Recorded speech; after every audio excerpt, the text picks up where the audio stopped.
और पुलिस की बारी नफरी मौका पर पहुंच गई।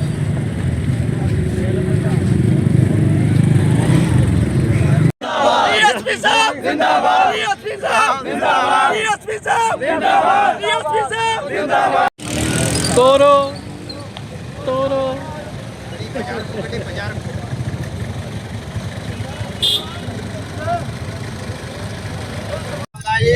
सरकार 4 दिन पहले तस्वीर खिंच के लग्या ਜਿਹੜੀਆਂ ਉਹਨੇ ਅਮਲੇ ਨੂੰ ਸੈਂਡ ਕੀਤੀਆਂ ਵਾ ਉਹਦੀ ਵਜ੍ਹਾ ਤੋਂ ਸਾਡਾ ਫਰੂਟ ਸਾਰਾ ਚੱਕ ਕੇ ਲੈ ਗਏ ਆ ਉੱਥੇ ਸਟੇਸ਼ਨ ਤੇ ਜਿਹੜਾ ਜਿਹਦਾ ਗੱਲ ਕਰਦਾ ਕਹਿੰਦਾ ਤੁਹਾਡੇ ਤੇ ਪਰਚਾ ਦੇ ਦੇਣਾ ਪਰੇ ਹੋ ਜਾਓ ਪਰੇ ਹੋ ਜਾਓ। ਇਹ ਸਾਨੂੰ ਜਿਹੜੇ ਲੀਗਲ ਬੰਦੇ ਅਨਲੀਗਲ ਬੰਦੇ ਜਿਹੜੇ ਲੈ ਦਿੱਤੀ ਖੜੇ ਆ 200 ਰੁਪਏ ਦਿੰਦੇ ਸੀ। ਮੈਂ ਦਰਖਾਸਤ ਲਿਖੀ ਆ 2 ਦਫਾ ਕਿਸੇ ਨੇ ਸਾਡੀ ਸੁਣੀ ਨਹੀਂ ਹੈਗੀ। ਜਿੰਨੀ ਦਫਾ ਐਪਲੀਕੇਸ਼ਨ ਦਿੱਤੀ ਆ ਇਹ ਅਮਲੇ ਵਾਲੇ ਏਦਾਂ ਹੀ ਕਰਦੇ ਆ ਪੈਸੇ ਖਾਂਦੇ ਜਿੱਧਰੋਂ ਆਉਂਦੇ ਆ ਖਾਣ ਦੇ ਮਾਲ ਲੱਭਦਾ ਜਿੱਧਰੋਂ ਖਾਊਗਾ।